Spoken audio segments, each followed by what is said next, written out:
A day in my life as a wife here in Canada habang nagdo-DoorDash ang asawa ko. Ganito ang buhay ko bilang wife dito sa Canada habang nagdo-DoorDash ang asawa ko. Maaga siyang lumabas kanina para mag-deliver ng mga orders. Kaya habang nasa labas siya at naghahanap ng deliveries, ako naman ang bahala sa bahay mga kabeshi. Habang tahimik pa ang bahay, sisimulan ko na ang mga chores ko sa kusina. First, kukusitin ko muna itong basahan bago ko linisan itong lababo. Importante kasi na malinis lagi ang sink dahil dito nagsisimula lahat ng hugasan sa kusina. Ngayon naman, lilinisin ko itong stove. Minsan kasi may natitirang mantika o dumi pagkatapos magluto, kaya mas mabuting linisin agad para kapag gagamitin ulit mamaya, ready na ulit siya. So next naman mga kabeshi, huhugasan ko itong filter ng exhaust fan. Palagi kasi namin itong ginagamit kapag nagluluto, lalo na kapag may prito o may malakas na amoy ang pagkain. Hindi pwedeng walang exhaust fan, kaya kailangan din itong linisin para maayos pa rin ang airflow sa kusina.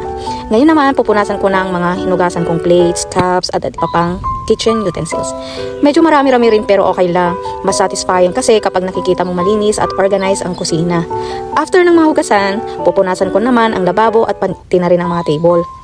Kapag malinis ang kusina, parang mas nakakagana rin magluto at gumalaw sa bahay, di ba?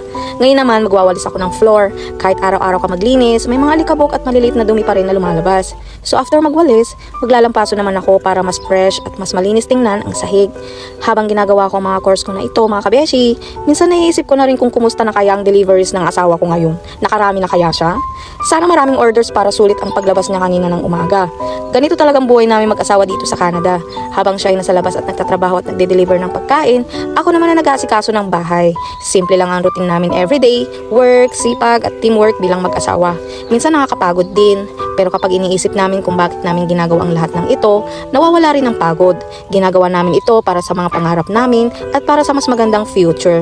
Kaya habang nagdo-DoorDash ang asawa ko, ngayon sa labas, ito naman ang ginagawa ko dito sa bahay mga kabeshi. Nag-aayos, nagdilinis at naghahanda para pag uwi niya mamaya, maayos at malinis ang bahay na babalikan niya mga kabeshi. So ganito ang isang araw sa buhay ko bilang wife dito sa Canada mga kabeshi. Simple life pero puno ng pag-asa, sipag, tiyaga at love. Bye mga kabeshi! See you on my next vlog!